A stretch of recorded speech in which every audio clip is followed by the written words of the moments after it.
Bonjour. Installez-vous confortablement et écoutez attentivement. Écrivez dans les commentaires d'où vous m'écoutez. Bonne écoute.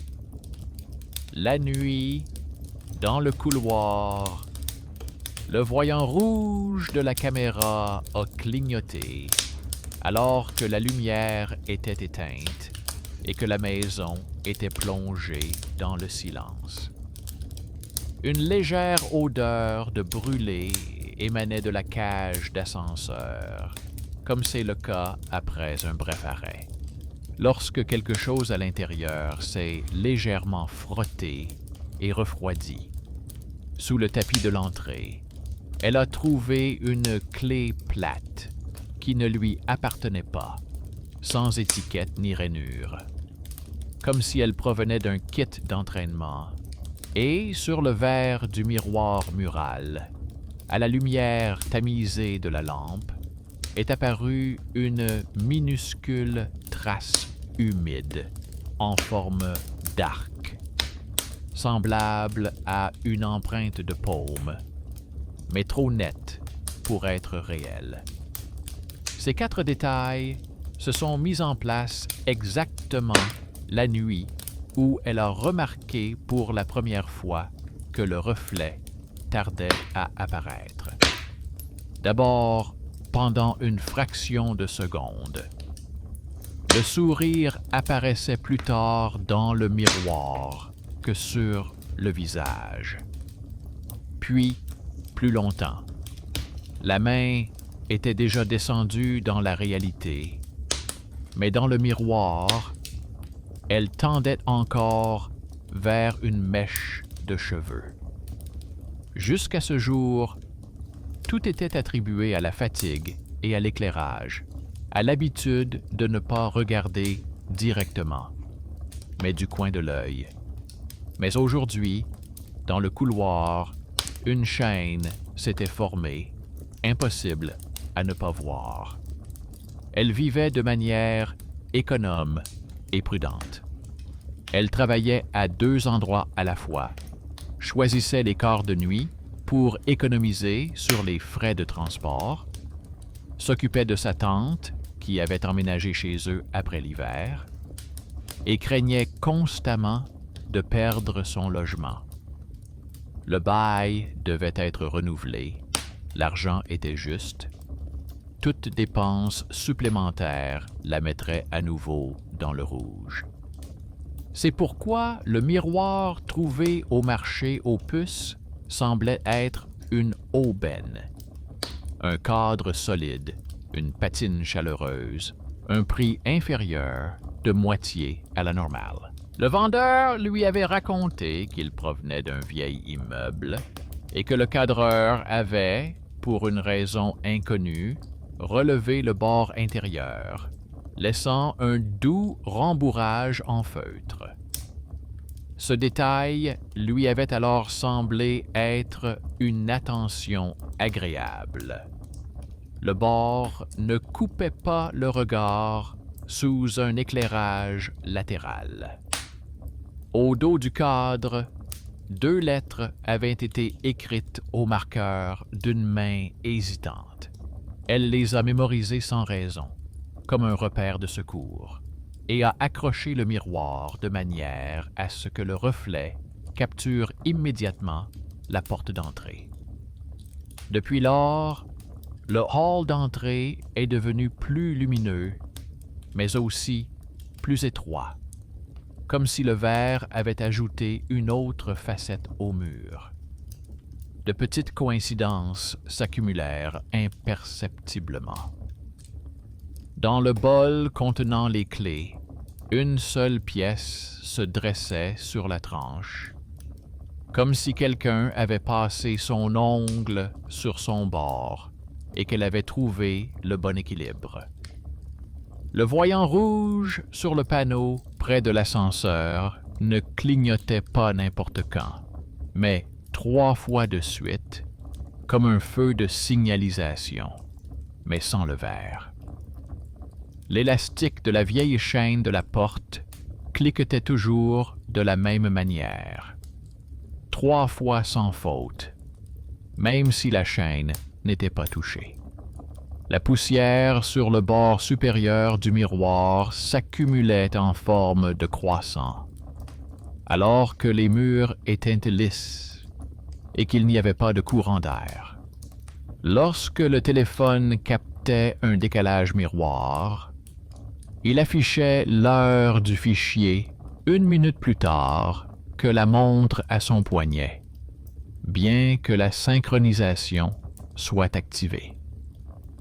Ces choses ne sont pas effrayantes prises séparément, mais un jour, elle les a vues comme une série, et cela l'a mise mal à l'aise, comme à la maison. Quand les objets se comportent comme s'ils se souvenaient de quelqu'un qui leur est cher. Il fallait continuer à vivre, et la peur de l'entrée l'a poussée à se mettre au travail. Elle s'accrochait à ses petits boulots, car sans eux, il n'aurait pas pu payer les frais de renouvellement du contrat. Sa tante respirait difficilement, se réveillait la nuit et demandait de l'eau, et pendant la journée, elle essayait de ne pas déranger, se déplaçant lentement, mais entendant tout. Pour ne pas gaspiller, elle mettait la bouilloire en route quand il restait encore de l'eau chaude dans les tuyaux, faisait la lessive la nuit, quand les tarifs étaient moins élevés, et se contentait d'une seule lampe chaude pour éclairer tout le couloir. Cette même lumière chaude faisait du miroir le point le plus lumineux de l'appartement. Et c'est là, semble-t-il, que les retards étaient le plus facilement perceptibles. Le soir, lorsque sa tante s'est endormie, elle a décidé de faire une expérience simple, qui ne demandait aucun effort. Poser son téléphone en face du miroir, se forcer à ne pas regarder derrière elle toutes les 5 minutes et simplement faire 2 allers-retours sous la même lumière.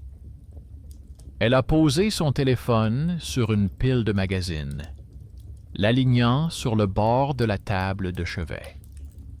Elle passa devant, posa son écharpe, revint, prit son écharpe et repassa devant. En réalité, tout était normal. Sur l'enregistrement, on voit que le reflet rattrape son retard pendant une fraction de seconde et qu'à la fin, une fine traînée semblable à de la buée s'étire vers le bord comme une vague à la traîne. Elle alluma la 2e lampe de la pièce. Le décalage avait presque disparu.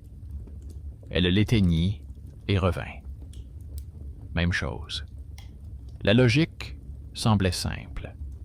La lumière et l'angle. Mais dans la nuit, où clignote le voyant de l'ascenseur et où une odeur de plastique chaud s'échappe de la cage d'escalier sombre, la logique simple cède rapidement la place à la logique urbaine. Il aurait été pratique de s'en contenter, mais cette même nuit, la caméra dans le couloir clignota alors que la lumière était éteinte, comme si elle était vivante. Le judas de la porte était recouvert d'une fine bordure trouble, comme si quelqu'un avait respiré dessus de près. Sous le tapis, elle a trouvé une clé inconnue sans rainure. Elle l'a ramassée et l'a posée à côté du bol, décidant de la rapporter au concierge le lendemain matin. Sa main a machinalement touché le bord du miroir. La sensation sur ses doigts était chaude, comme c'est le cas avec le verre lorsqu'il reste longtemps sous une lampe. Au souffle suivant, il lui sembla voir une bande apparaître un instant au fond du reflet, comme l'ombre d'une épaule, mais l'épaule était la sienne, et l'ombre ne suivait pas le même rythme. Elle recula d'un pas et la bande disparut. Aucun bruit, à part le ronronnement de l'ascenseur et les rares voitures dans la rue. Dans le bol, comme prévu, la pièce vacilla et se posa sur la tranche. Elle décida de ne pas céder à la panique et fit ce qu'elle savait faire. Elle esquissa un plan. Tout d'abord, éliminer les causes connues.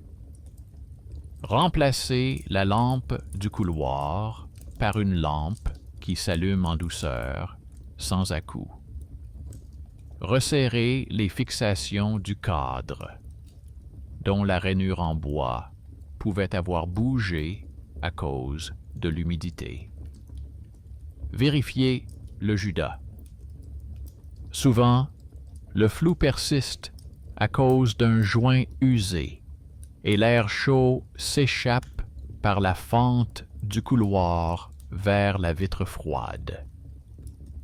Deuxièmement, rassembler des preuves non pas à partir de conversations, mais à partir d'objets. Noter dans un carnet l'heure à laquelle la caméra clignote, vérifier le journal de l'ascenseur auprès du concierge, comparez-le avec le cahier dans lequel votre tante note ses sorties nocturnes, regardez les anciennes photos de l'appartement avant le déménagement pour voir si le bord en arc était toujours là. Troisièmement, ne pas céder à la tentation d'accrocher immédiatement au miroir tout ce qui traîne dans l'entrée. Le matin, elle est descendue voir le concierge et lui a demandé de consulter les registres des contrôles de l'ascenseur. Celui-ci s'est avéré être l'une de ces personnes méticuleuses sur lesquelles on peut compter. Il se souvient de tout, note tout, ne dramatise rien. Il a calmement raconté que la nuit, lorsque le voyant de la caméra a clignoté, l'ascenseur était justement en cours d'inspection. Le technicien a constaté un bref arrêt, mesuré le démarrage et vérifié l'indicateur. L'heure était inscrite dans le journal et la semaine dernière, on avait changé le bloc d'alimentation de la lampe dans la cage d'escalier, car l'ancien produisait un scintillement désagréable lorsqu'on l'allumait. Le concierge m'a donné un petit anneau en feutre et m'a proposé de nettoyer et de renouveler le joint de l'œil de bœuf de l'intérieur, afin qu'il ne s'embût pas à cause de la buée. Il ne plaisantait pas et ne faisait pas semblant de comprendre plus que nécessaire. Il m'a simplement donné le feutre, la feuille avec les marques, et m'a dit qu'on apportait parfois ici des objets étranges provenant d'anciens halls d'entrée et que leur comportement s'expliquait par la façon dont ils avaient l'habitude d'être accrochés, près de la lumière, près de l'ascenseur, près de la chaleur des tuyaux. Au marché aux puces, le vendeur, avec son gant brodé de ses initiales, se comportait comme si rien ne l'étonnait. Il se souvenait de ce cadre. Il a dit qu'il avait été apporté avec 2 autres et que, sur la face intérieure, un artisan qui aimait les bords doux avait laissé une petite note, comme une marque personnelle. Le vendeur n'inventait pas d'histoire. Il racontait ce qu'il savait. On demandait souvent de mettre ce type de bordure dans les maisons près de l'ascenseur où les pas et les claquements créent de légères vibrations dans le verre. Elle se souvint de ces paroles non pas comme d'une réponse, mais comme d'un fait supplémentaire qui ne contredit pas, mais ajoute simplement une couche supplémentaire. À la maison, elle a décroché le cadre du mur, vérifié les fixations, resserré les vises, essuyé le bord avec un chiffon sec, renouvelé l'anneau en feutre du judas. Une bande de lumière régulière tombait sur le sol à travers le verre. Le retard de la réflexion semblait s'être estompé, mais n'avait pas disparu pour autant. Quelque part à la périphérie de son champ de vision, le geste tardif persistait, comme une onde de choc après l'arrêt d'un volant d'inertie. Elle remit ses observations au soir. Elle devait passer à la pharmacie pour sa tante, récupérer les comprimés commandés, faire un saut à l'atelier pour acheter des petits pieds en caoutchouc pour la table de chevet afin qu'elle ne tremble pas à chaque pas. Ces pieds remplaçaient justement le rôle d'amortisseur contre le mur, contre lequel s'appuyait la table de chevet avec le miroir. Son perfectionnisme tranquille fit le premier véritable changement. Alors qu'elle s'occupait de sa liste, elle a été arrêtée à l'entrée par un voisin réputé pour être un maniaque de la propreté. D'habitude, il suscitait un sourire las chez les habitants. Trop de remarques, trop de règles. Mais à ce moment-là, il était exactement la personne dont elle avait besoin. Il lui raconta qu'il installait des portes depuis de nombreuses années et qu'il savait à quel point le jeu des charnières pouvait influencer le comportement des miroirs accrochés en face. Il lui proposa d'entrer, de vérifier le niveau et de couper une petite cale en bois sous le bord inférieur du cadre. Son ton n'exigeait pas son accord. Il savait simplement faire les choses de ses mains et était sûr de son savoir-faire. Elle l'a laissé entrer. Il a posé le niveau, coupé, vérifié, serré les vis, remplacé une attache desserrée. Son petit talent est devenu la ressource qui lui manquait. Le soir venu, le hall d'entrée était plus calme. L'ascenseur, comme auparavant, passa une seule fois. L'eau rugit dans la colonne montante. La lampe s'alluma sans éclat. Elle remit le téléphone à sa place, répéta le test avec l'écharpe. L'enregistrement ne montrait qu'une légère ombre qui ne rattrapait pas, mais existait simplement sur le bord, comme si le verre se souvenait de la position précédente de la main. Elle redescendit voir le concierge pour le remercier et lui demanda en même temps de vérifier si le technicien était repassé. Le journal indiquait les dates et les heures, écrites en toutes lettres.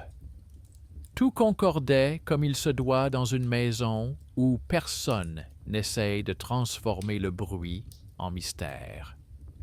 Et pourtant, la nuit, l'odeur de brûlé provenant de la mine était revenue. À cela s'ajoutait un léger bruit de vibration dans le mur contre lequel le meuble était appuyé. La pièce dans le bol vacilla et se mit sur la tranche. Elle se regarda dans le miroir et vit non pas un retard effrayant, mais sa propre tentative d'attraper l'ombre avant qu'elle n'apparaisse. Elle s'arrêta, cessa de jouer le jeu de la peur et repassa devant à une vitesse normale. Rien ne bougea, mais lorsqu'elle s'approcha tout près, 3 petits points disposés en arc de cercle semblèrent apparaître à l'intérieur de la vitre. Elle posa sa main sur le bord et sentit un relief à peine perceptible, comme celui d'une vieille cale en papier sous du feutre. Ce n'étaient pas des doigts à l'intérieur, mais la mémoire mécanique de la couche de colle qui avait été touchée des dizaines de fois lors du transport. Et pourtant, un détail la troublait. 2 lettres au dos du cadre, écrites d'une main différente de celle du vendeur. Elle correspondait aux initiales figurant dans le vieil album de famille, sur une photo où son père aidait quelqu'un à transporter des meubles. Au dos, il y avait la marque au crayon de l'artisan, 3 points dans les marges, exactement comme ceux qui apparaissaient sous le doigt. Ce fut la première anticipation du lien caché. Elle appela son père et lui raconta ce qu'elle avait trouvé. Il réfléchit un instant et répondit qu'il avait effectivement aidé une connaissance à déménager et payer le travail dans l'atelier pour le miroir, car à l'époque, il n'avait pas le temps de s'en occuper et voulait faire les choses comme il se doit. Il ne se souvenait pas des détails. De ces années-là, il ne lui restait qu'un sentiment de précipitation et un ticket qui se trouvait peut-être quelque part parmi ses vieux papiers. Ce fil s'est mis en place, comme une cale en bois sous un cadre.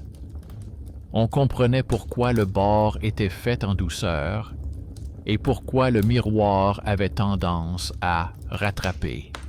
C'était une demande pour la maison près de l'ascenseur, afin que la lumière vive et les claquements ne blessent pas les yeux.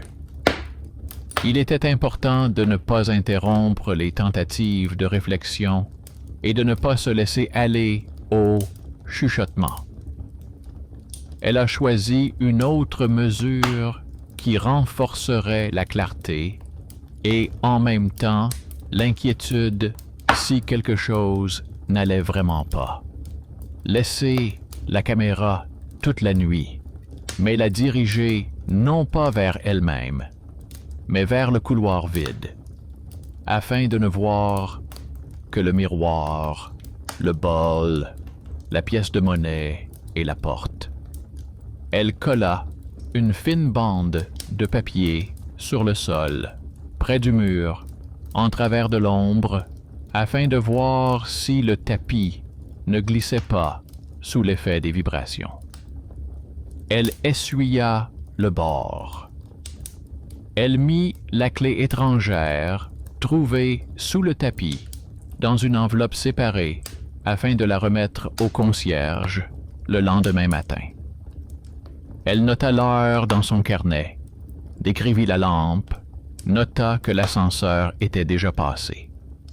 Et ce n'est qu'ensuite qu'elle éteignit la lumière. Dans l'obscurité, l'œil de la caméra ne clignotait pas. Les clés reposaient tranquillement dans le bol. Les 3 points qu'elle redoutait n'apparaissaient pas. Soudain, dans le couloir, la colonne montante se mit à gargouiller, comme si quelqu'un avait ouvert l'eau à l'étage supérieur. La table en bois répondit par un léger tremblement. La pièce vacilla et retomba.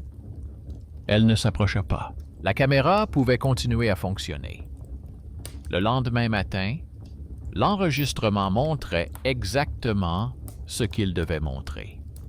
Un couloir sombre dans lequel les ombres ne bougeaient que lorsque l'eau coulait dans les tuyaux. Et la lampe dans la pièce changeait à peine l'arrière-plan. À un moment donné, on pouvait effectivement voir dans le reflet une trace à peine perceptible de son épaule, mais uniquement parce qu'elle avait oublié de se cacher et avait jeté un coup d'œil depuis la chambre. Rien de nouveau n'est apparu sur le cadre, à part ce qui était déjà là. Un arc fin sur le bord et des reflets microscopiques provenant des fibres du feutre. Mais il y avait une nouveauté. Dans le coin inférieur gauche, tout au bord du verre, un point blanc ressemblant à une minuscule ébréchure. Il n'était pas là le soir. Il est apparu au moment même où l'ascenseur est passé en dessous. Les courants d'air et les fines vibrations auraient pu créer des centaines de points similaires au fil des ans. Et celui-ci n'était que le suivant dans la série. À ce moment-là, son plan s'est enrichi d'un point supplémentaire. Il fallait établir un passeport de l'objet. Écrire brièvement et clairement ce qui avait été fait. D'où venaient les habitudes du miroir et pourquoi. Quels petits objets influençaient le reflet. À quel moment l'œil clignait et comment cela correspondait au journal des vérifications. Une telle feuille, rangée sous le contreplaqué, sauverait les prochains locataires d'une veillée nocturne si le miroir partait à nouveau chez de nouvelles personnes. Mais avant de clore le sujet, il fallait comprendre le sort de la clé étrangère et savoir s'il y avait eu des cas où quelqu'un avait réellement fouillé sous les tapis d'autres personnes. Elle glissa l'enveloppe contenant la clé dans sa poche et se dirigea vers le concierge. Le concierge prit la clé, noté l'heure et expliquait calmement que parfois, les jeunes chargés de tester les serrures perdent les échantillons et que grâce aux soudures sur le métal, ils voient qu'il s'agit précisément d'un échantillon non fonctionnel, sans code. Il a ajouté que la nuit dernière, l'ascenseur avait effectivement été testé 2 fois, car le premier essai avait révélé un étrange retard de freinage, tandis que le second s'était déroulé normalement. Il a proposé de contacter un électricien qui pourrait remplacer gratuitement la lampe de la plateforme par un modèle à démarrage progressif, et a donné le numéro d'un artisan chez qui travaillait autrefois un encadreur qui avait l'habitude de mettre des bords arrondis et de laisser 3 points dans les marges. Ce simple geste du concierge a été la première intervention d'une personne extérieure qui, d'une seule décision, a fait évoluer le conflit. Donner le numéro et la moitié des mythes se transformeront en événements vérifiables. Le soir, elle a appelé l'artisan. Celui-ci a longtemps cherché son vieux cahier, puis a raconté qu'il y avait bien 2 lettres sur leur cadre et qu'à l'époque, c'était un jeune homme pressé et taciturne qui avait payé pour ce travail et qui avait demandé précisément ce type de bordure, car la maison se trouvait près de l'ascenseur et que les gens avaient tendance à claquer les portes. Le menuisier ne se souvenait que des 3 points dans le coin comme étant sa marque. Il a ajouté qu'il avait, semble-t-il, dans son tiroir, un petit mot de remerciement laissé par un membre de cette famille et qu'il essaierait de le retrouver le lendemain. Sa voix trahissait une mémoire pratique et non une histoire apprise par cœur. C'était important. Ce n'était pas un miracle, mais un homme qui se souvenait des noms des objets au moment opportun. À la tombée de la nuit, la maison respirait à nouveau calmement. Elle se surprit à avoir peur non pas du miroir, mais du vide qui le regardait. Elle couvrit le bol d'un foulard pour que la pièce ne bouge pas et s'assit dans l'embrasure de la porte, comme un gardien près d'un feu. Ce n'étaient pas les allusions qui retenaient son attention, mais les détails. Comment le fil tremblait au bord lorsque quelqu'un passait devant depuis les étages supérieurs. Comment une ovale pâle laissée par les doigts restait sur le bord lorsque le verre était chaud. comment le feutre sentait lorsqu'on le touchait. À un moment donné, il lui sembla que le reflet avait légèrement devancé son mouvement, comme si le verre avait eu le temps de se réjouir de la rencontre avant elle. Elle ne s'attarda pas là-dessus. Elle se contenta d'appuyer sur l'interrupteur et d'éteindre la lumière. La maison se tut, et ce silence, composé de feutres, de magazines et de mains humaines, s'avéra être le son le plus effrayant et le plus apaisant de toutes ces observations. Le matin ramena l'odeur du métal froid de la poignée de porte et le grondement sourd du tuyau d'évacuation, dans lequel l'eau essayait sa voix, comme un enfant qui ne s'est pas encore réveillé. Elle disposa les objets sur la table, comme un magasinier avant l'inventaire. Une clé plate étrangère dans une enveloppe, un anneau en feutre, de petits pieds en caoutchouc pour la table de chevet, un carnet avec des notes prises pendant la nuit, une copie des numéros du journal de l'ascenseur, une vieille photo de leur entrée datant de leur emménagement. Il y avait quelque chose de réconfortant dans cet ordre. Tout ce qui est vivant devient plus compréhensible lorsqu'il se nomme dans une liste. Le téléphone vibra brièvement, comme par politesse. Le père réagit à la nouvelle de la veille, avec un temps de retard. Il dit avoir trouvé un petit billet derrière le cadre, sur lequel il avait inscrit le montant et les initiales de l'artisan, car il avait payé lui-même, était pressé et ne voulait pas rester redevable. Il a ajouté qu'il avait demandé à ce que le bord soit adouci pour l'entrée avec une porte lourde, afin que les yeux ne se fatiguent pas à cause de la ligne abrupte. Elle l'a remercié en silence, car ce n'était pas le montant qui la réjouissait, mais la coïncidence entre les lettres au dos du cadre et celles écrites au crayon sur le ticket. La liasse cachée est sortie de l'ombre comme du papier ordinaire. L'acte passé n'est pas revenu sous la forme d'une histoire effrayante, mais sous la forme d'une note sans pathos.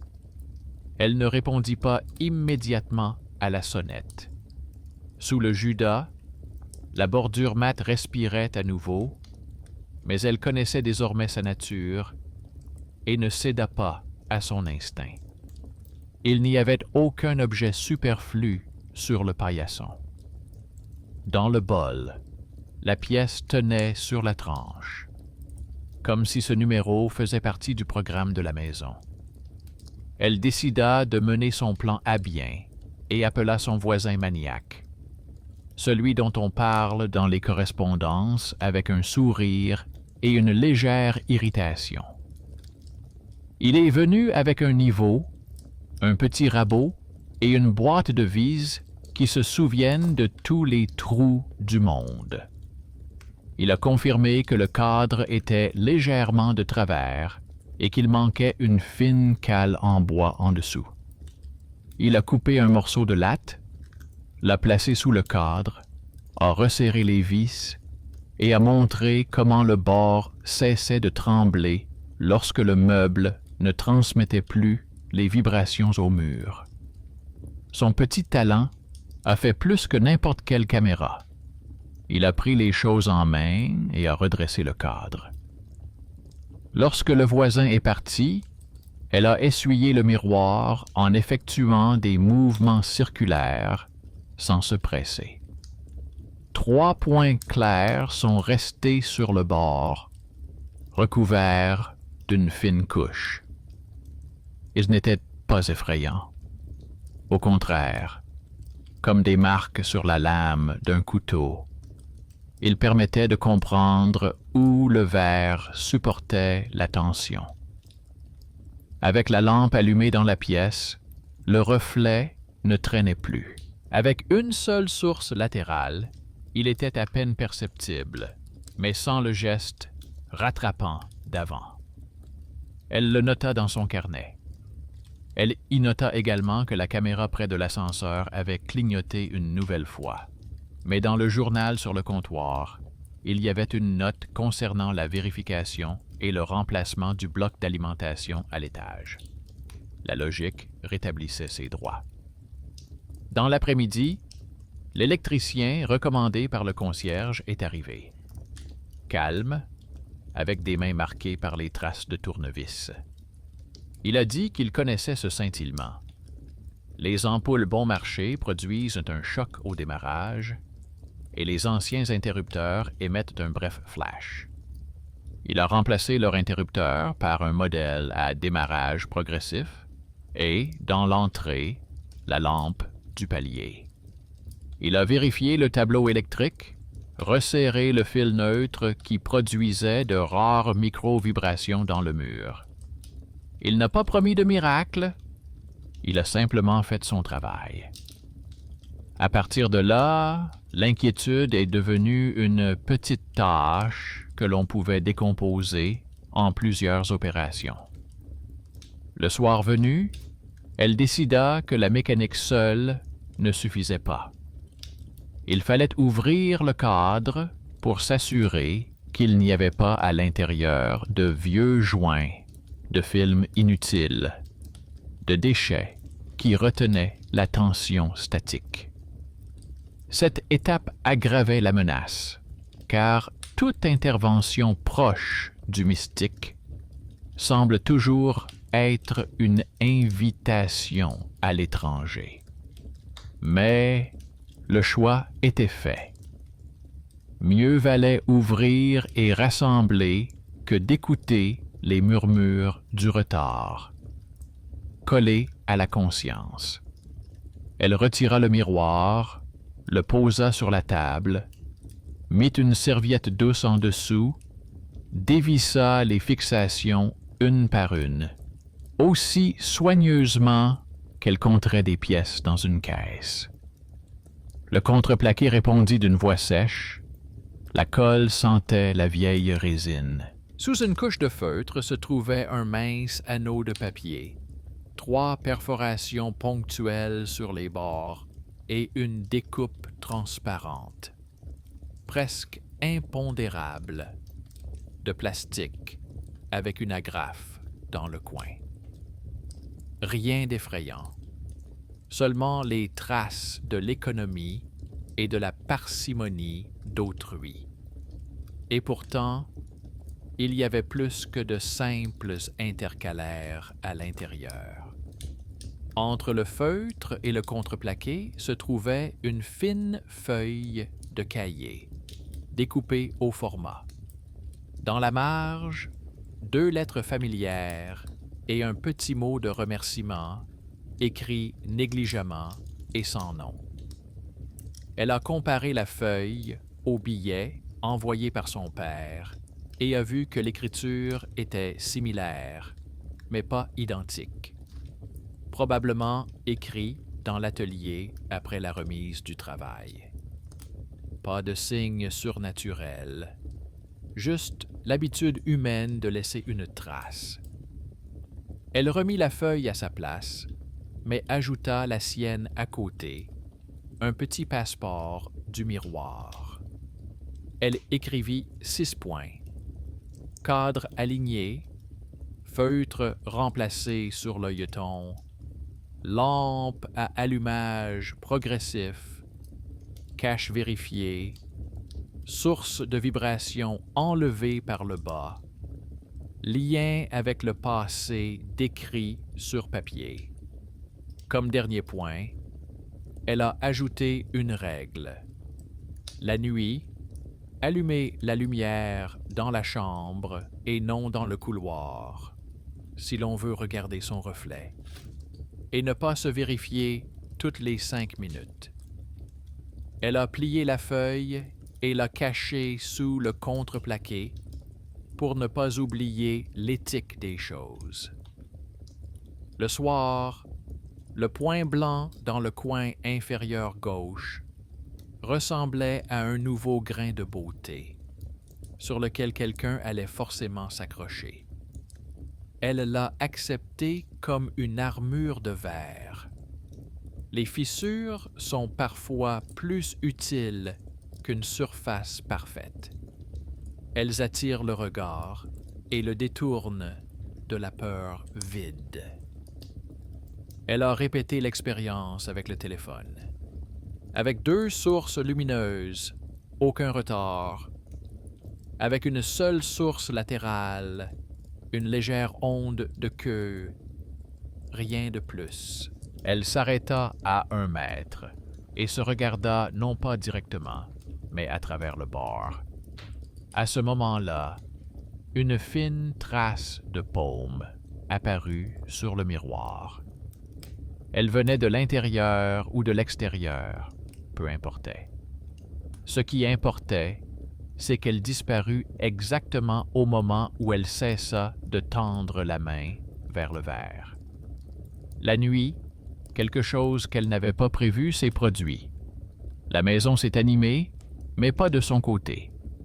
Une odeur familière de brûlé s'est échappée de la mine. Le voyant rouge a clignoté 2 fois, puis, comme s'il avait changé d'avis, il est resté allumé une fraction de seconde de plus la 3e fois. Dans le bol, la pièce n'a pas pu se tenir debout, elle a heurté le bord et s'est couchée. La caméra dans le couloir s'est allumée, alors que selon le calendrier des contrôles, c'était aujourd'hui un jour de repos. Elle a ouvert la porte et est sortie sur le palier. À ce moment-là, un léger bruit de pas étrangers se fit entendre sur la rampe, comme si quelqu'un descendait très prudemment, sans toucher le métal de tout son poids. Elle serra les doigts, mais se retint. Pas de chasse. Elle revint et ferma la porte à clé. L'élastique cliqua 3 fois, comme il se doit. Le sommeil ne venait pas, mais une lucidité implacable s'installa. Puisque la maison jouait son propre jeu, il fallait rassembler les traces des autres avec autant de soin que les siennes. Le matin, elle demanda au concierge de lui montrer les images enregistrées par la caméra supérieure pendant la nuit. Le concierge s'exécuta sans poser de questions. Il n'y avait personne sur l'enregistrement. Un couloir vide où la lampe respirait régulièrement. Il est intervenu à sa manière. Il a appelé le technicien et a insisté pour qu'il revienne et fasse fonctionner l'ascenseur sous charge pendant la journée.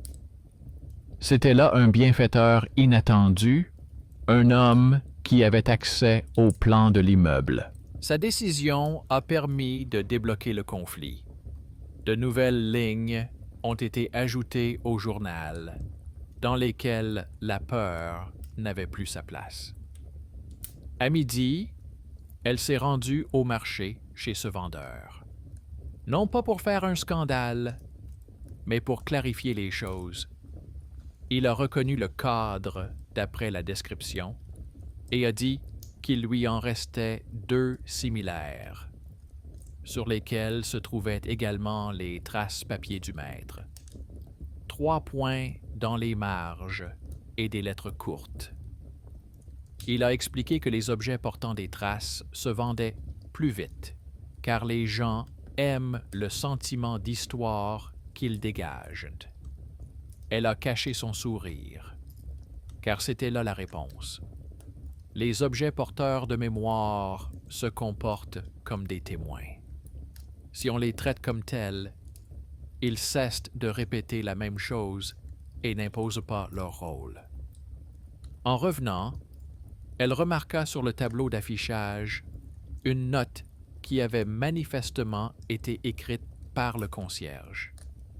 Il disait brièvement et sans donner d'instructions. Ne pas claquer les portes la nuit, ne pas vérifier l'ascenseur sans demande, allumer progressivement la lumière dans la cage d'escalier, enregistrer les caméras sur demande, remettre les clés supplémentaires à la réception, lui apporter les objets suspects pour qu'il les note dans le journal. Cette note ressemblait à un régime de silence dans lequel l'immeuble respirait calmement. Elle n'imposait rien, mais demandait le consentement.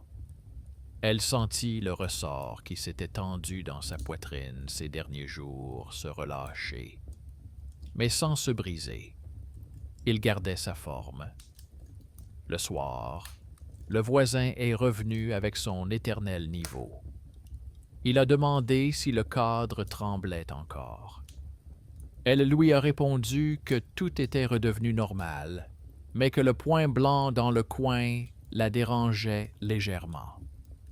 Il lui a proposé un autocollant fin en résine transparente, utilisé pour renforcer les éclats sur le verre afin qu'il ne s'étale pas. Il l'a fait en 1 minute et a montré comment le coin captait désormais la lumière, au lieu de la disperser dans l'ombre. À ce moment-là, son attachement à l'objet est passé de la peur à l'attention. Et c'est un moment dangereux, car l'attention peut masquer le retour de l'étrangeté sous la routine. Elle le savait, c'est pourquoi elle ne s'est pas précipitée pour jeter le carnet. La nuit, la maison restait dans les limites. Elle s'assit dans l'embrasure de la porte et écouta la chambre de sa tante.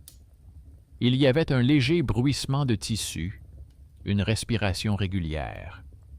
Elle couvrit ses jambes d'un plaid chaud et se surprit à attendre les 3 points sur le bord, comme un signal de comptage pour enfants. Et ils arrivèrent, en petit relief, presque risible. La pièce dans la tasse ne se leva pas, et cela lui procura un étrange soulagement. Elle s'endormit non pas sur le canapé, ni dans le fauteuil, mais directement sur le seuil, comme la gardienne d'une vieille cour. Le matin, 2 enveloppes l'attendaient sur la table. L'une contenait une copie d'une page du cahier du maître, que le concierge avait prise à l'électricien et rendue avec une note. Le maître l'avait trouvée et demandait de la transmettre. L'autre contenait le billet de son père. 2 papiers, 2 écritures, mais une seule énergie. Dans la marge de ce cahier, il y avait à nouveau 3 points. Sous eux, un mot de remerciement, étiré et négligé. Elle a plié ses feuilles avec le passeport du miroir, les a placées sous le contreplaqué, a fermé le cadre et a tout remis à sa place. Maintenant, il y avait suffisamment de mots à l'intérieur pour ne pas avoir à en inventer soi-même quand la peur viendrait. Elle pensait que le drame s'éteindrait là, mais ce jour-là, la maison lui réserva une nouvelle surprise. Dans l'après-midi, la caméra près de l'ascenseur clignota, alors que personne ne l'avait touchée selon le planning. Elle sortit sur le palier. Sur le tapis en face, il y avait une clé plate identique dans une enveloppe. Sur le tableau d'affichage, quelqu'un avait ajouté une ligne à la feuille du concierge d'une écriture fine. 2 clés d'apprentissage ont été trouvées. Merci de ne pas les garder sous les tapis. À ce moment-là, elle eut un déclic dans la tête. Le surplus dans leur reflet n'était pas du tout un fantôme. C'était l'habitude, à la maison, de répéter les gestes de ceux qui venaient et partaient sans donner leur nom. C'étaient des gens avec des préparatifs et des vérifications, avec des carnets et des niveaux. Et si on ne leur fixait pas de limite, les choses les rattraperaient jusqu'à ce qu'ils soient épuisés. Le soir, elle regarda à nouveau l'enregistrement de l'entrée. C'était désormais ennuyeux. L'ennui lui semblait être un immense cadeau. Et pourtant, à la fin du fichier, alors qu'elle avait déjà éteint la lampe dans le couloir, une ombre semblable à sa silhouette sembla s'attarder un instant dans le reflet. Elle avait déjà baissé les mains, mais elle n'était toujours pas là. Et là, elle comprit ce que signifiait ce geste. Ce n'était pas le miroir qui était en retard. C'était elle qui, au cours de ces derniers jours, avait appris à bouger plus doucement, tandis que l'enregistrement, par inertie, cherchait encore à retrouver son ancienne vitesse. L'image résiduelle n'arrivait pas à suivre sa nouvelle habitude. Ce n'était pas un mystérieux rattrapage, mais la simple physiologie d'un regard habitué à la peur. Et pourtant, une question restait en suspens et la troublait. Pourquoi 3 points précisément? Pourquoi la pièce s'était-elle mise autant de fois sur la tranche? Pourquoi l'élastique de la chaîne a-t-il cliqueté 3 fois sans même être touché? Ces répétitions pouvaient être des coïncidences, ou bien le rythme que la maison avait choisi comme maître. Elle n'y voyait pas une menace. Elle cherchait un ordre. Et elle décida de vérifier une nouvelle fois ce maître-là où il naissait, dans la cave, près du tableau électrique. C'était un accès direct à la source. Cette démarche était plus dangereuse que n'importe quel visionnage de l'enregistrement, car le sous-sol conserve les habitudes des autres plus étroitement que le verre. Elle prit une lampe de poche, enfila la veste de sa tante pour ne pas sentir la peur et descendit. Le sous-sol l'accueillit avec son air humide et le murmure des tuyaux, comme si la maison chuchotait pour ne pas réveiller ceux qui, à l'étage, lui faisaient confiance. La lampe coupait la poussière en bandes serrées, et chaque bande se brisait aussitôt sur les nervures des vieux conduits de câbles.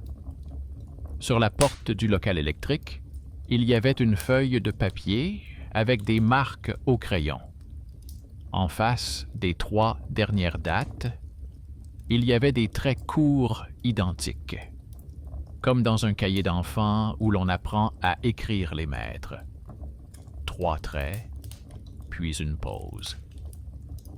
Elle toucha le bord de la porte avec son ongle et sentit le frémissement familier du métal, le même qui montait jusqu'à leur appartement le long de la rampe d'escalier quand quelqu'un se dépêchait à l'étage. La maison suivait son rythme, comme une boîte à musique réglée sur 3 répétitions. À l'intérieur du tableau électrique, ça sentait le vernis chaud. Le contacteur, qui ressemblait à un petit animal prudent, aspirait le cœur et le relâchait dans un soupir à peine audible. L'électricien n'avait pas exagéré. Lorsque les lampes de l'entrée s'allumaient, l'ancien boîtier faisait un bref sursaut. Le bloc de démarrage progressif était déjà neuf, mais les vieux fils autour se souvenaient encore des habitudes de son prédécesseur. Elle retint la lampe sur le panneau, et de fines demi-cercles laissés par les couvercles récemment retirés apparurent sur la poussière. Sur l'une des vis, quelqu'un avait marqué 3 points au crayon. Ils étaient identiques à ceux sur le cadre, sur le cahier d'atelier, sur son bloc-notes, où sa main avait pris l'habitude de mettre des séparateurs. Les 3 points ne sont pas un signe du côté obscur, mais le langage de ceux qui travaillent de leurs mains et notent qu'ils ont répété 3 fois ce qu'ils ont fait. Contre le mur du fond se trouvait une armoire rouillée avec des autocollants. Sur l'un d'eux figurait la liste des appartements où l'on demandait de vérifier les scintillements nocturnes. Leur numéro figurait également sur la liste. À côté, une note étroite était épinglée. Elle consignait les plaintes concernant des claquements, des bruits étranges, des clignotements de caméra. L'écriture du concierge était reconnaissable à ses lignes horizontales soignées. Les lignes marquées comportaient les mêmes mots: vérifier, remplacer, approuver. Pas un seul inexplicable. Cette armoire, avec ses papiers, semblait plus ennuyeuse que n'importe quelle peur, et donc plus forte qu'elle. Elle contourna le coin où le collecteur de tuyaux étouffait les bruits de pas. Une fine couche de sable, apportée de la cour, recouvrait le sol en béton. On y voyait des traces de chaussures récentes, forme identique, foulées courtes, à intervalles réguliers. À un endroit, on pouvait voir une trace à peine visible de 3 points. Ce n'étaient pas des pieds, mais un morceau de plastique tombé d'une pince de construction qui avait heurté le sol et laissé des traces identiques. Elle ramassa la graffe et ressentit une joie timide et chaleureuse à l'idée que les 3 points étaient parfois causés par des déchets, oubliés par quelqu'un après des travaux de rénovation. Cela n'efface pas son inquiétude, mais lui enlève son caractère prophétique. En revenant, elle s'est arrêtée un instant devant le boîtier de l'enregistreur vidéo. La LED clignotante indiquait l'état de l'enregistrement.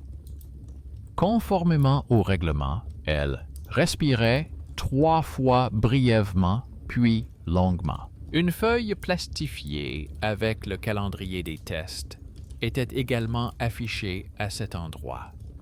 La nuit, le système automatique effectuait un autodiagnostic, 3 cycles complets.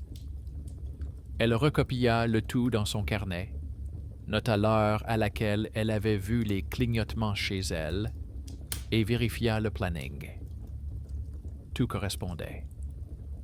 Cette coïncidence ne changeait rien à la situation, mais les battements de son cœur se calquaient sur un métronome dont chaque temps était clair. En haut, sa tante l'accueillit avec un regard plus poli qu'inquiet. Elle lui demanda où elle était allée et entendit en réponse un récit calme sur le tableau électrique, la pince et la feuille laminée. La tante acquiesça et dit que, dans son enfance, dans leur appartement communautaire, les miroirs étaient toujours accrochés en face des portes pour voir qui arrivait. Elle affirmait qu'elle avait toujours l'impression que le reflet était en retard par rapport aux personnes qui se trouvaient au bout du couloir. Elle expliquait cela par le fait que dans le miroir, le pas ralentit, car les gens marchent à travers le verre. Cette physique domestique, énoncée sans prétention à la vérité, s'est avérée plus honnête que n'importe quel schéma. Elle contenait ce qui manquait aux nuits le droit à un mythe quotidien qui n'essaie pas de s'emparer de la maison. Dans la journée, le voisin est revenu avec son niveau, comme si les traits de papier dans la cave l'avaient appelé. Il tenait dans ses mains une fine bande de liège et une boîte contenant des clous invisibles à première vue. Il a dit que sous le contreplaqué du miroir, il y avait souvent des micro-bulles d'air et qu'un joint pressé sans fanatisme pouvait aider. Il a fixé le liège sur le pourtour, lui a fait signe de poser la main sur le bord et lui a demandé d'écouter comment la réponse avait changé. Le reflet est devenu plus dense, comme si le verre avait reçu un soutien. Le maniaque sous-estimé a de nouveau sauvé des kilomètres de fantaisie. Il a travaillé avec ce qu'il avait. Immédiatement, un autre bienfaiteur inattendu se présenta. L'électricien, à qui elle avait demandé une lampe à démarrage progressif, la rappela lui-même. Il l'avertit qu'un autre technicien viendrait dans la soirée pour vérifier les gonds des portes de l'ascenseur, car le retard de freinage n'était pas une plaisanterie. Il a proposé, par mesure de précaution, d'apporter au concierge la deuxième clé, celle qui traînait sur le tapis en face, afin qu'il l'enregistre comme trouvaille. Cet appel, sans émotion ni superstition, a comblé un autre vide. La maison prenait forme. Le soir venu, elle décida de pousser l'expérience à l'extrême, mais sans faire d'appel que la maison pourrait prendre pour un jeu. Elle déplaça la table de chevet d'un demi-centimètre vers l'avant, remit le téléphone en face du miroir, alluma la lampe dans la chambre et ne laissa qu'une douce lueur dans le couloir. Elle fit ensuite ce qu'elle redoutait. Elle sortit sur le palier, ferma doucement la porte et écouta le couloir vide vivre sans elle. La décision de partir est le moyen le plus direct d'aggraver la menace, car la retraite est aussi un choix. Elle compta jusqu'à 10 sans regarder par le Judas. Derrière la porte, on n'entendait que la respiration régulière du poteau et une voix lointaine et excitée venant de la rue, dans laquelle transparaissait le quotidien. Elle revint et s'arrêta sur le seuil. Le téléphone enregistra le couloir vide, où le reflet ne se détachait pas du tout.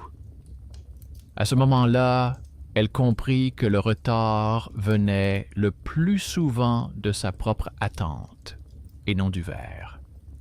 Et pourtant, le miroir lui réservait une dernière surprise pour cette journée. Sur le bord, là où hier apparaissait un point blanc, brillait désormais un petit cercle transparent, une marque laissée par le voisin. Elle aperçut cette lueur du coin de l'œil et comprit qu'elle avait remplacé la marque dangereuse par une protection, sans effacer la trace. C'était le bon geste. Ne pas effacer le souvenir, mais le recouvrir d'une fine couche pour qu'il ne blesse pas. Elle nota une autre ligne dans son carnet. La mémoire des choses est plus utile lorsqu'elle ne fait pas mal. Tard dans la soirée, le concierge frappa à la porte et lui remit un petit paquet.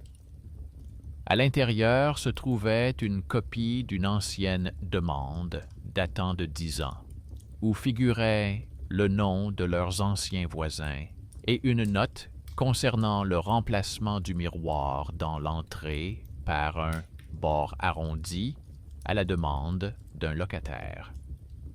Au bas de la page figurait la signature du technicien, écrite de la même écriture cursive que sur la feuille de cahier. Il a dit qu'il avait trouvé cela dans les archives des plaintes. Quelqu'un avait alors demandé de supprimer les reflets de l'ascenseur, car il faisait trébucher les gens à l'entrée. Il a ajouté que leur cadre venait peut-être de la même ligne de production, et a souri de son air sombre, mais honnête. Ce bout de papier ne m'a pas donné des frissons, mais m'a rempli d'une profonde gratitude.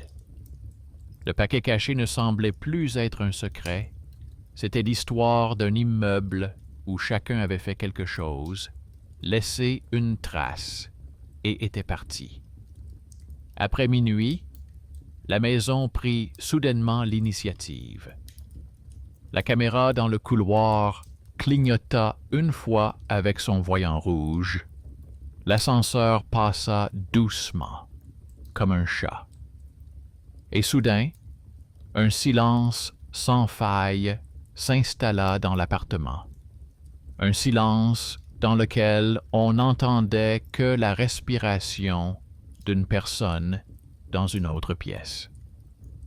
Elle se surprit à avoir un étrange désir. Dire au miroir que demain suffirait, que demain il resterait accroché comme un objet ordinaire et que personne ne le contredirait. Elle l'exprima sans mots, simplement par un regard qui cessa de chercher des indices. À ce moment précis, le silence se fissura d'1 millimètre. Un bruissement à peine audible vint du couloir, comme si quelqu'un avait doucement passé la main sur la vitre de l'intérieur. Elle savait déjà que c'était le bruit que faisait le feutre sur le bord lorsqu'il était touché par la dilatation thermique. Mais c'est précisément parce qu'elle le savait que le bruit l'avait touché là où elle était le plus vulnérable, là où l'habitude de la peur refaisait surface. Elle n'est pas allée vérifier. Elle est restée sur place et a laissé le feutre finir son travail.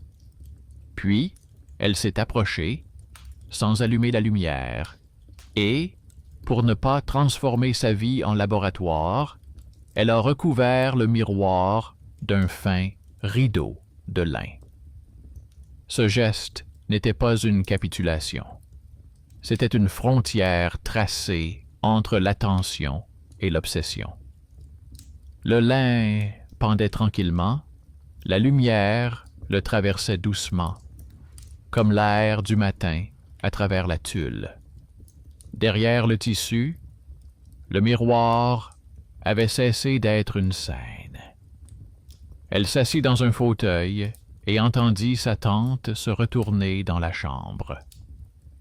La maison les prit toutes les deux dans ses mains, comme un enfant prend des châtaignes chaudes.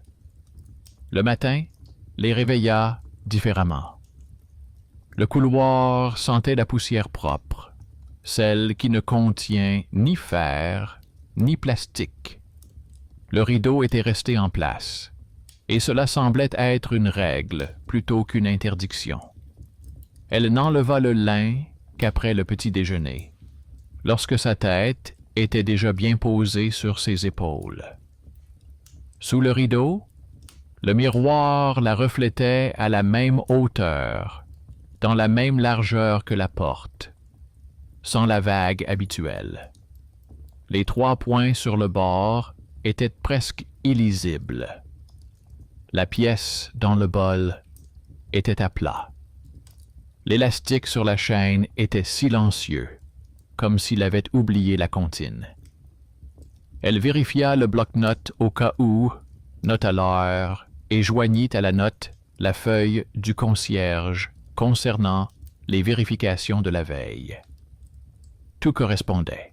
On aurait pu en rester là, mais la maison laissait une autre porte entr'ouverte, celle qui mène au sous-sol des habitudes.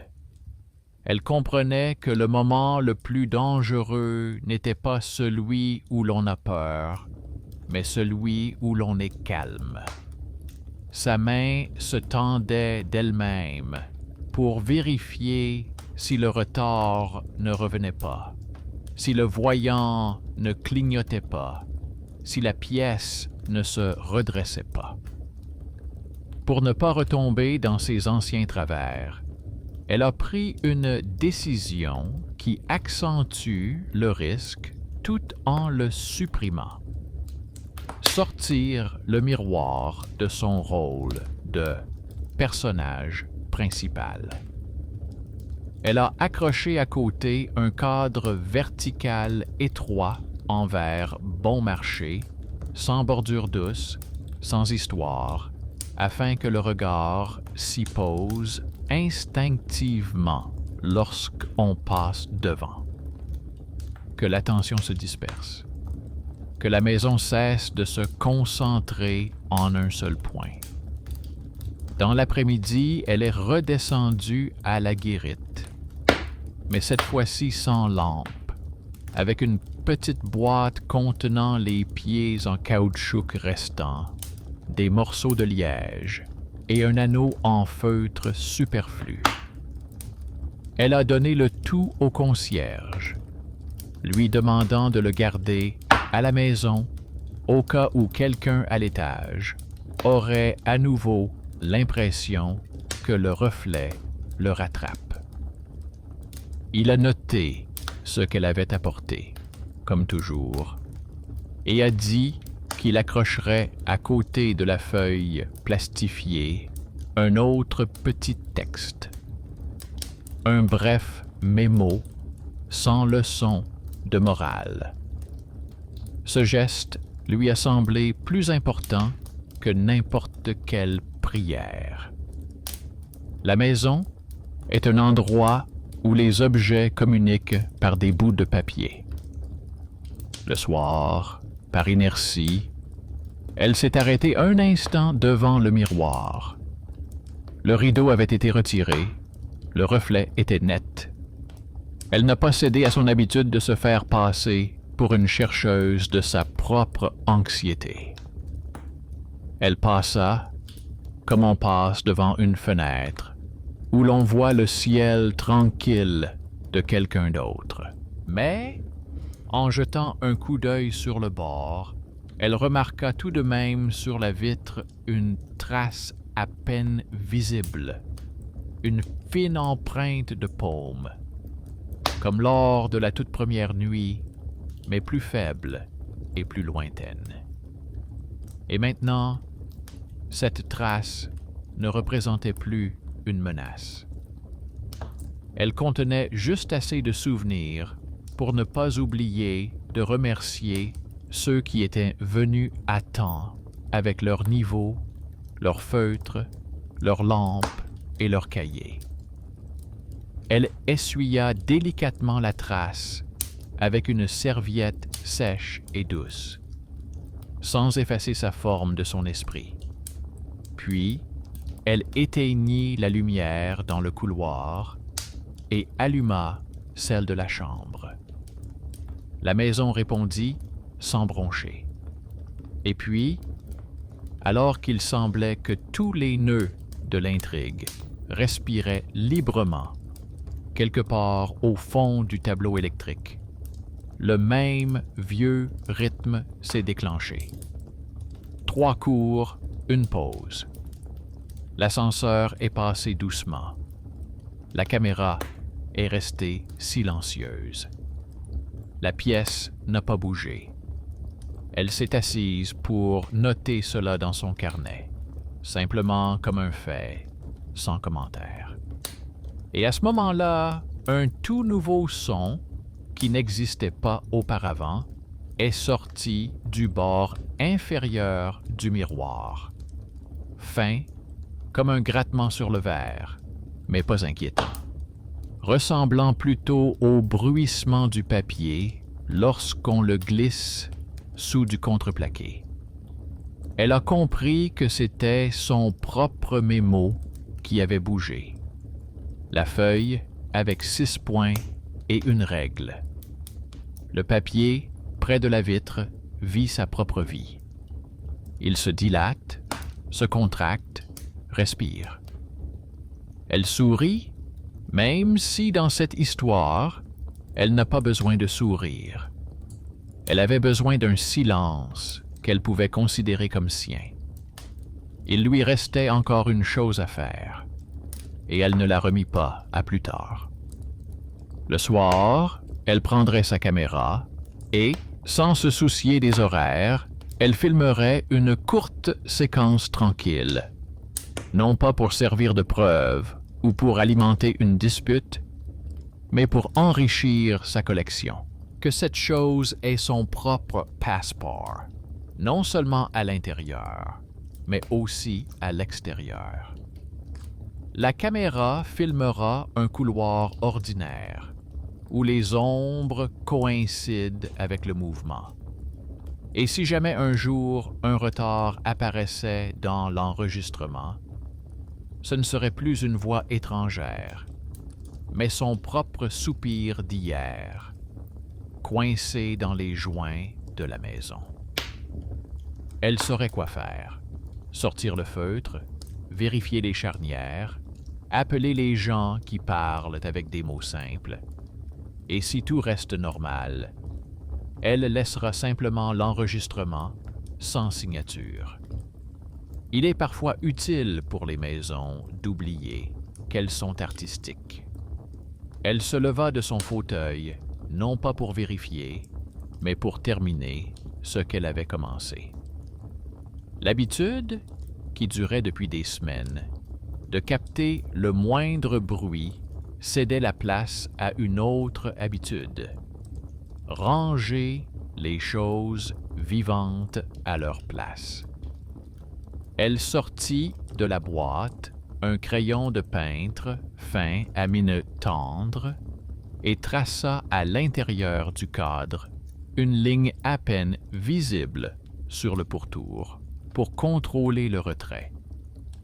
À côté, elle colla un petit morceau de papier avec la date du jour écrite en toutes lettres. Si le verre bougeait à nouveau, la ligne ne serait pas le fruit de l'imagination, mais un fait. Elle s'occupa ensuite de ce qu'elle avait toujours remis à plus tard, considérant cela comme superflu. Elle vérifia le rebord de la fenêtre dans le couloir, où le froid s'était accumulé pendant la nuit. À l'intérieur, elle trouva un minuscule écoulement qui faisait circuler un mince filet d'air le long du mur et directement dans le rebord. Le problème était ridicule, mais ce sont ces détails ridicules qui font les nuits effrayantes.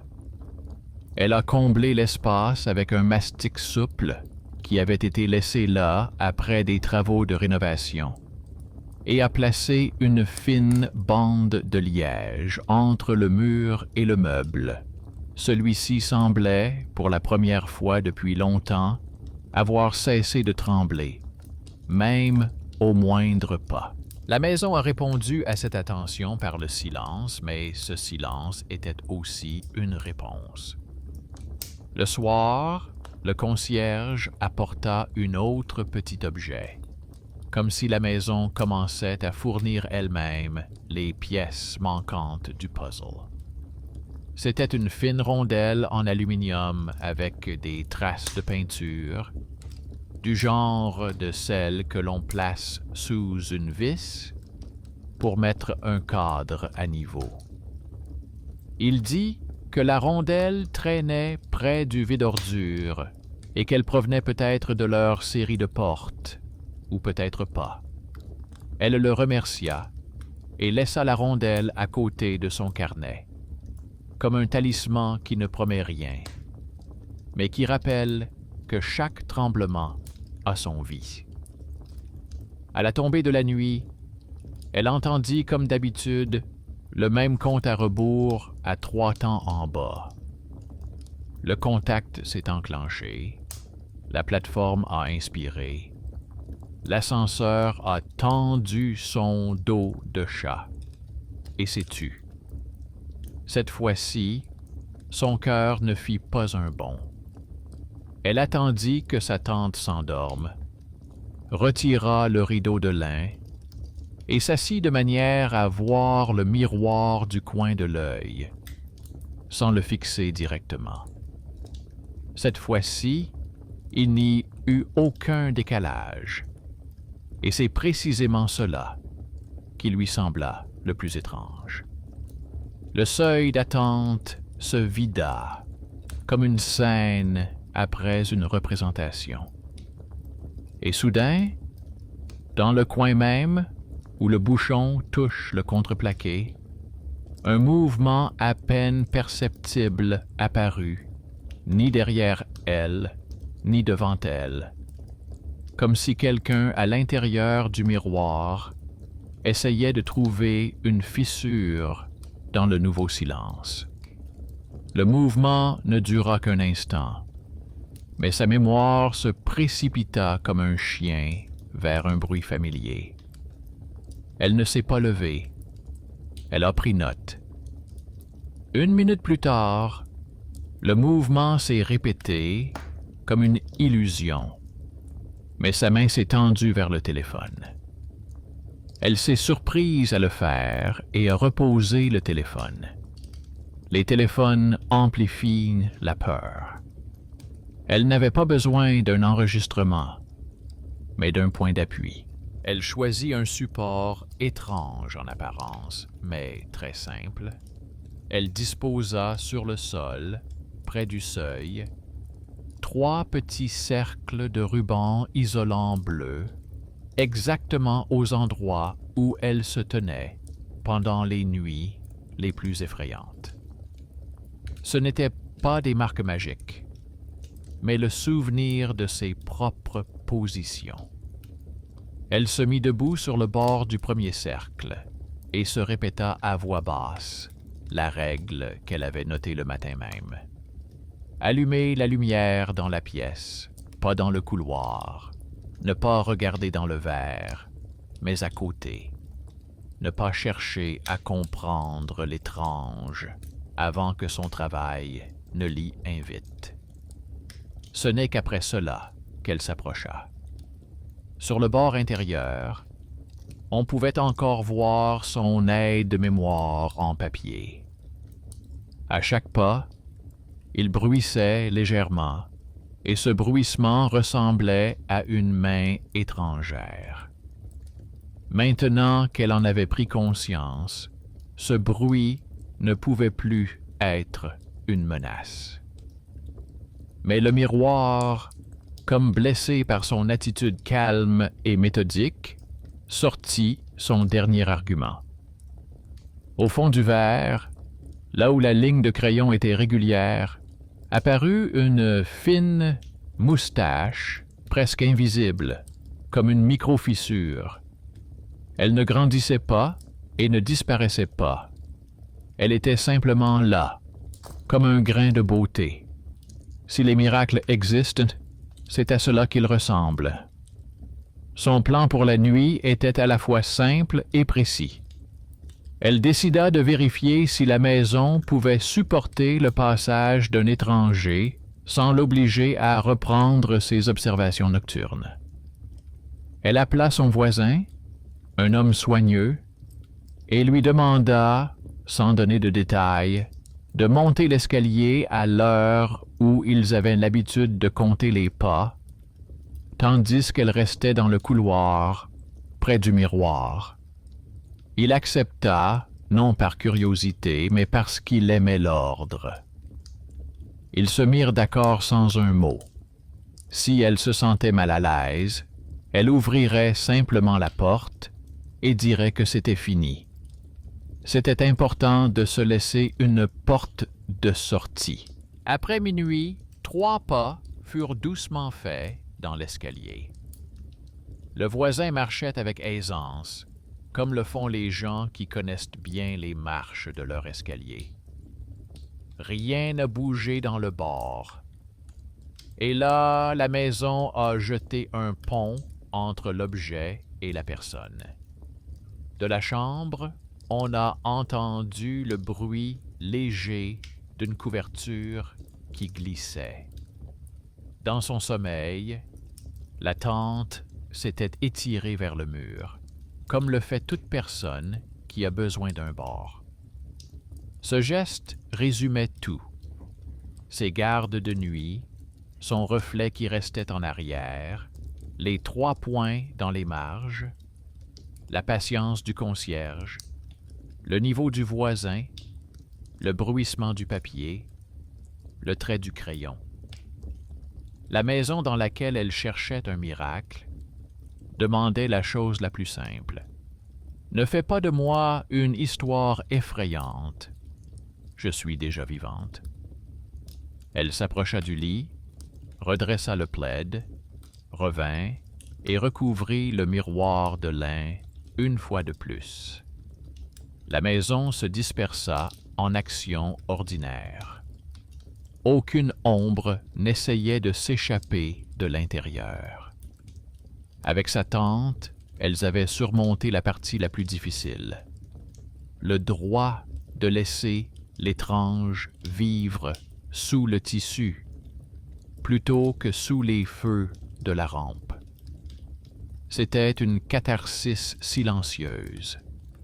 Elle ressemblait à l'écoulement de l'eau dans la colonne montante lorsque les portes cessent de claquer. La matinée était ordinaire. Elle a préparé du thé, a sorti son carnet et a terminé la section « Que faire si ». Il en résulta une seule feuille, suffisante pour tout l'escalier. Si ça sent le brûler, appelez le gardien. Si la lampe clignote, demandez un démarrage en douceur. Si le cadre tremble, ne pas discuter avec le miroir, mais mettre une cale. Si c'est effrayant, couvrir avec un tissu et noter les faits. Pas d'instructions arrogantes, juste 5 points simples, chacun avec un espace vide pour ajouter ses propres notes. Elle a apporté la feuille au concierge, qui l'a plastifiée et l'a accrochée à côté du calendrier des tests. En bas, quelqu'un a ajouté 3 points d'une écriture qui n'était pas la sienne. Elle a souri et n'a pas effacé. Le soir, le calme revint dans l'appartement. Elle se surprit à faire des petites choses. Cela faisait longtemps qu'elle n'avait pas écouté les informations dans la cuisine, car elle avait peur d'entendre quelqu'un parler dans le couloir. Elle alluma la radio et resta debout près de la table pendant que la bouilloire chauffait. Du coin de l'œil, elle remarqua qu'il n'y avait pas le moindre reflet sur le miroir, mais qu'une minuscule fissure était apparue sur le verre fin du cadre qu'elle avait accroché à côté. Elle s'était étirée d'un demi-centimètre et s'était arrêtée. C'était désormais elle qui jouait le rôle d'appât pour l'alarme. Sans se presser, elle retira le cadre, le posa sur la table, le colla au dos avec un fin pansement et l'emporta dans le débarras. Le rituel de la peur avait été redirigé, mais pas approfondi. C'était cela, l'équilibre. Ne pas laisser les choses jouer les artistes plus longtemps que nécessaire. Cette même nuit, la maison fit un dernier geste, le plus silencieux. Alors qu'elle s'apprêtait à se coucher, une charnière grinça à peine dans le couloir. Le grincement n'était pas ancien, plutôt reconnaissant. Elle voulut d'abord se lever pour mettre de l'huile, mais changea d'avis. Que la maison dise « Je suis là », comme elle sait le faire.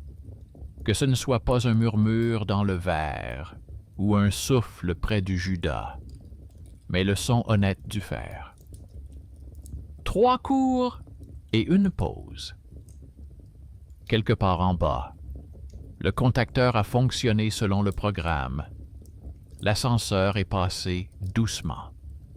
Dans le bol, la pièce s'est retournée sur le côté et s'est immédiatement posée à plat. L'élastique de la chaîne n'a pas émis le moindre clic. Elle a éteint la lumière sans se regarder dans le miroir et, pour la première fois depuis tous ces jours, elle s'est endormie immédiatement, sans veille protectrice.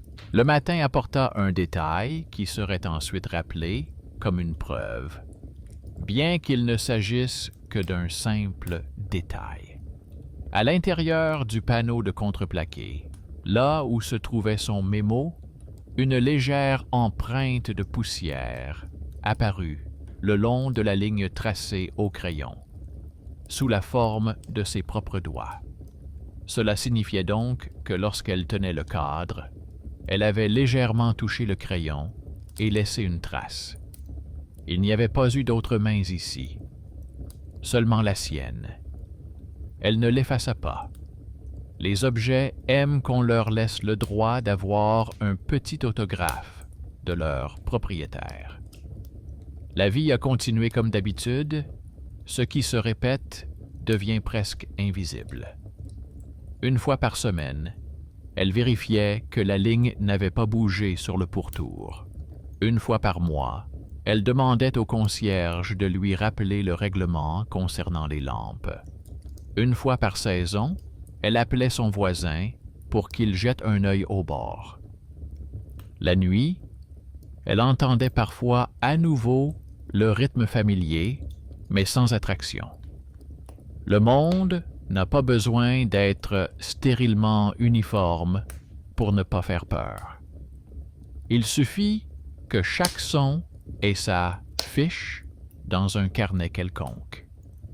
Et pourtant, une fois, plusieurs semaines plus tard, la maison a décidé de rappeler d'où venait leur histoire.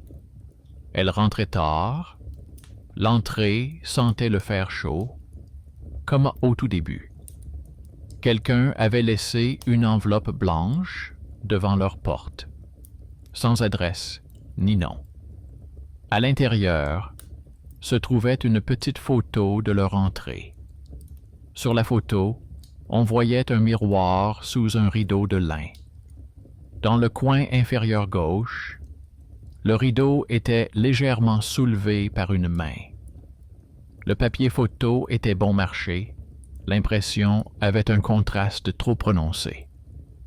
Au verso, il y avait une courte phrase écrite avec les 2 mêmes lettres reconnaissables qui apparaissaient déjà dans cette histoire. Elle ne chercha pas où et quand la photo avait été prise. Elle la rangea simplement dans le débarras, avec le cadre étroit, le pansement et la rondelle en aluminium. La maison sait ce qu'est la mémoire. Et maintenant, elle a aussi. Le soir, elle alluma la lumière dans la pièce, laissa le couloir dans la pénombre, passa devant le miroir, sans baisser les yeux vers le bord. Dans la chambre, sa tante lui demanda de ne pas laisser la lumière allumée dans le couloir pendant la nuit. Elle répondit qu'elle avait acheté depuis longtemps une lampe douce et qu'elle l'installerait dès qu'on lui apporterait de la boutique une feuille qui atténuait les reflets. Elles se mirent d'accord verbalement et simplement. Cet accord offrait plus de protection que n'importe quelle caméra. Car la meilleure chose à faire avec une maison et des objets, c'est de s'entendre et non de vaincre. Avant de se coucher, elle ouvrit son carnet et, sans tirer de conclusion, ajouta une petite ligne à la fin. Si un jour tu entends à nouveau la main d'un étranger dans le miroir commence non pas par la caméra, mais par les gens. Appelle celui qui tient le niveau. Écris à celui qui garde les journaux. Dis à ton père que sa minutie de toujours t'a encore été utile. Et s'il reste de la place pour un instant, ferme le rideau et dors. La maison attendra.